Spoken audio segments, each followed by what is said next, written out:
Hey, my name's Ethan, and today we are going to be talking about Paradox Rift and why I believe it's the forgotten set of the Scarlet and Violet era. So let's hop into the 3-month graph of the booster box. As you can see, the booster box is at a crazy climb, almost 45% in just 3 months. That's ridiculous. We had a start of around 107, and now we've climbed all the way up, and now we're finally at 160. If we bring it into the year graph, we can actually see this was MSRPing at 90 bucks. So you can get this, it was actually below MSRP. You get this at retailers. No one wanted this set. You see this at 90, you climb, and now look at that, a 70% increase in just a year. Now let's take a look at some of the chase cards in this set. We have, of course, the Roaring Moon. This card is just spectacular. This card looks beautiful in every way. You can actually see this, how it captures the ancient Pokemon for the first time coming into this set. This graph looks a little bit skewed, but I assure you it's not that bad. We started at a price of around 50 bucks and it's gone up, all the way up. And we had this little dip that was definitely a buyout situation. But we had this little dip where someone was selling it at a very, very cheap price and then came right back up. And now we're at about a 18% increase, which is pretty crazy. Again, we bring this into the year graph. It actually started off really high. This card started off as an almost $65 card, and it's actually just getting back to its previous growth, and I do think it'll pass that very soon. Next, we have the Iron Valiant, a card that's really slept on in this set. And we can see the 3-month graph. We started at 19 bucks. 19 bucks for an illustration, special illustration rare is crazy, especially from a set like Paradox Rift. So as you can see, it's from 19 bucks all the way up $34. That's a 75% increase in just 3 months. Next up, of course, Altaria, which is actually way more expensive than, I think it's the second most expensive card in this set, right behind Groudon. So as you can see, in just 3 months, this card has gone from a $30, barely $30 card to now a $68 card. Again, this artwork is beautiful. I really do enjoy the blue background against Altaria and the clouds. It's actually a really nice setting. But this price, honestly, 27 was extremely undervalued. I think that we're just getting to where it should be. Next up, we have Garchomp, another card that is exploding as of late. So as you can see, we have a starting point of around, again, $17, just like Altaria. And it's climbed all the way up, and we're at $25. I believe this is actually gonna have a lot of a graph, just like Altaria, where it's maybe at 25 bucks or so, but it's gonna keep going. Like, I believe this card is gonna keep climbing. If you actually look at some sold data, you can see that this card's selling for a lot more than what we have. Like, it's selling for maybe 25 here, but if you go at the sales data, I mean, this is 55, 60, 50, 50, 50, 50. It's selling for $50 all day. If you take a look at the Altaria, you can see that it says around a price of $60, but if you want to go to some sales data, 65, 65, 65, it's 65 all day. Next up is actually the Tapu Koko EX. This card is beautiful. I mean, this really gives Alola vibes, where Tapu Koko should be. It's got these color schemes that really just go with the artwork of the card, and I do love this card as an artwork. This card, again, very cheap, $13 for an illustration, special illustration rare. That is insane. Again, it's climbed all the way up. Now we're at 18 bucks, which I do think is actually still very cheap. If we bring this into the actual sold listings, 18, 19, 20, 20. So you get it from that $17 to $20 range, which is, I think, is still very cheap. Next we have Gliscopod. I'll go through this a little faster because, I mean, these are a little bit less loved. Start at 10 bucks, go on all the way up to 18. I mean, this card, again, is also very beautiful. It actually does go with its counterpart, which is the Wimpod. So if you go to the Wimpod and then the Gliscopod, you can see this is kind of like the upper deck of their sunken ship. And these guys are just in the kind of the barracks or the sleeping quarters. And I think that's really funny. I love connecting card arts, just like our next card, which is the Goldango. The Goldango is a card that I think is really undervalued. I think this is a card that can definitely get up to the prices of maybe the Roaring Moon.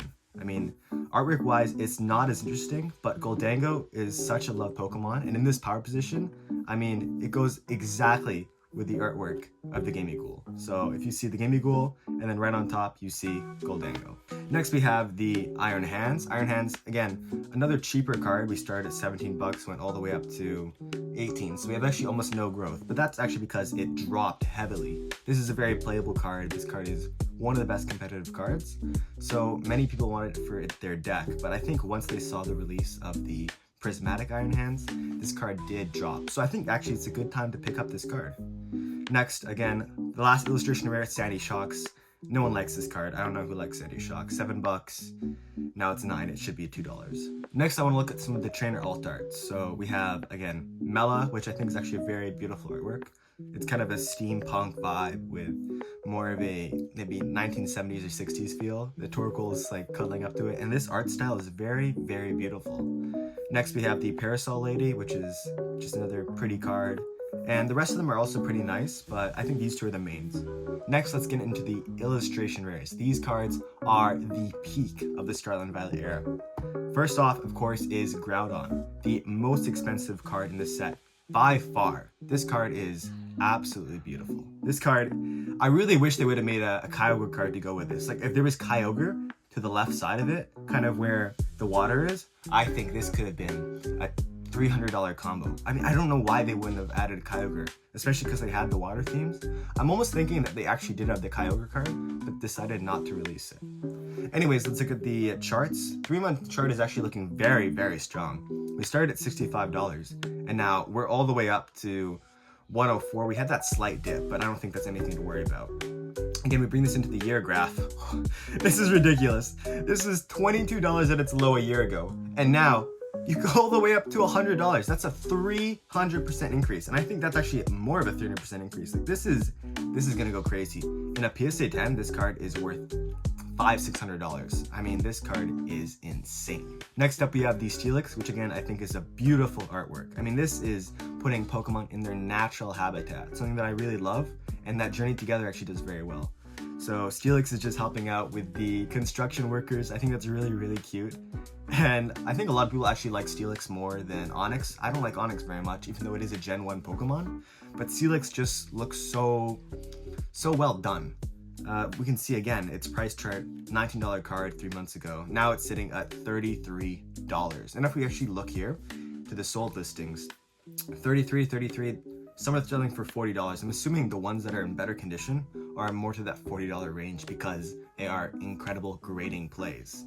Next we have the Yveltal, which is, in my opinion, my favorite card from this set, by far. This card is just so beautifully done and beautifully designed. I actually have one of these cards in my own personal collection. I bought this just off of eBay for like, I think a price of like $10, and I really like the beauty of it, the way it shines. I think it's a very gloriously beautiful card, and it's so much more stunning in person. This card it's just beautiful. It really pops out of the page.